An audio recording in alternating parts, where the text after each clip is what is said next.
I'm with Peter Dunn here at the Brockville Arts Centre.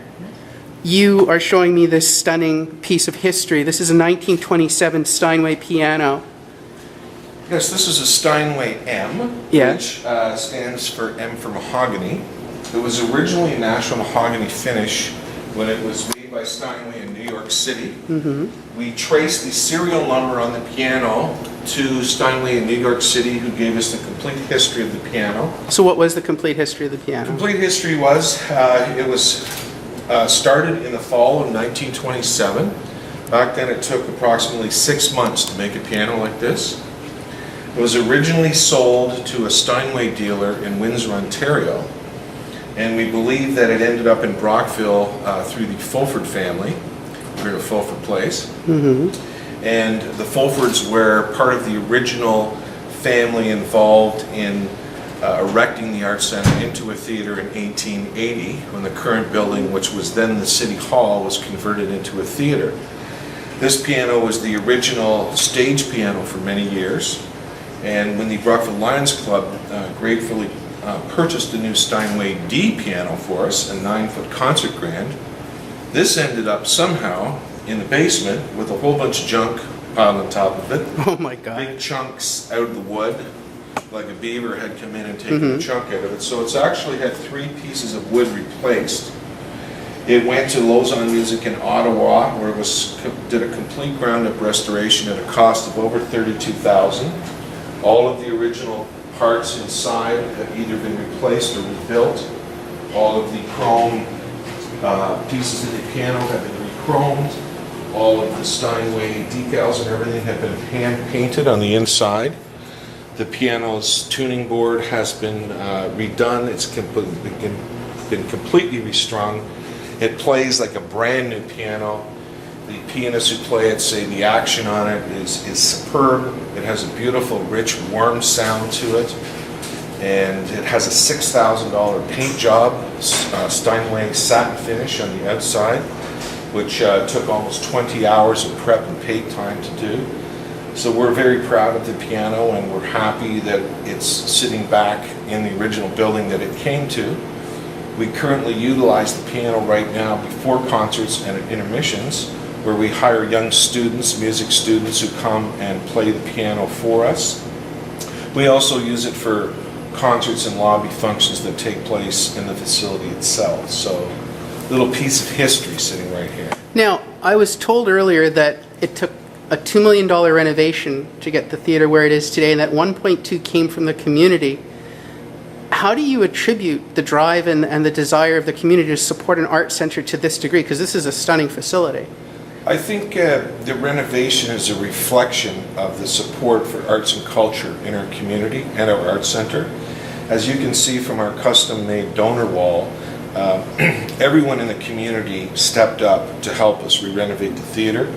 Local industry and business, local deep pockets, local foundations, and just local citizens. We had people walk in from everything with $50,000 checks to kids walking in with rolls of quarters. We were grateful for every penny from every source, and this whole $2.3 million renovation, all this money was raised and committed in less than 18 months by a committee chaired by Mr. Don McGowan, who's a retired broadcaster from Montreal, who's relocated to Brockville, and one of the main reasons that he chose Brockville is because of the beautiful grand theater that we have here. So the renovation, we're very proud of it. All of the design work was done by a local girl called Peggy Irving, who runs a interior design company. It's called Victorian Light. We wanted to be true to the heritage of the building. We didn't want to make a heritage building look like a new building. So a lot of the shapes and curves that you see were inspired by original pictures of the building before we had the big fire in 1927. Now, I'm seeing a condo development right next door to the theatre. I'm seeing the downtown revitalized. How important is an art centre to the financial success and survival of downtown cores, especially in today's era where you have big box stores on the highway sucking a lot of traffic and dollars out of cities? We feel the Brockville Arts Centre is a major anchor and economic engine for our downtown. Our city council and city have been extremely supportive of the facility. During the renovation, they were able to divert gas tax money and provincial infrastructure funds, which was originally targeted for other projects in the community, was retargeted to the Brockville Arts Centre. So it's safe to say the support for arts and culture in our community is very strong and is considered paramount to the success of the future of the city. All of these large condos that you see going up, we see people coming into town with large sums of money, and having an arts and culture center is something that's very important to people, especially coming from a larger market into a small market. So what type of events and services are offered to the arts community here, to artists themselves? Well, as you can see, we have our lobby gallery, which is a regional art gallery. It's very popular, so popular that we have to have a lottery draw every October. We have groups from the Ottawa Watercolor Society in Ottawa to the Gananoque Visual Arts groups display here. The Arts Centre is also not just an entertainment complex. It is very much an educational facility. We are the home stage for the St. Lawrence College Music Theatre production program, which is one of the top music theatre programs in the country, if not the best currently. They produce large-scale, high-quality musicals coming up. We have Nonsense and Grease, but they've done shows like Cats, Beauty and the Beast, Chorus Line. Their productions are first-class quality. They've attracted some of the top young talent from right across the country. We're also proud to say that we have local high schools producing musicals here, and public schools. Just last week we had over 700 elementary young kids come into the building for music production. So we try very hard to appeal to all different age groups and demographics to participate in Arts Centre activities. Do you have a lot of outside promoters and musical events come in, like rock bands or country music or folk Yes, music? we've been able to attract most of the major concert promoters in the country. We have promoters from Calgary, Winnipeg, Toronto, Montreal, Ottawa, London, Ontario, all promoting shows in the facility. The facility has a very good reputation in the industry. We have superb production facilities. We have a building that's got excellent sight lines, excellent acoustics.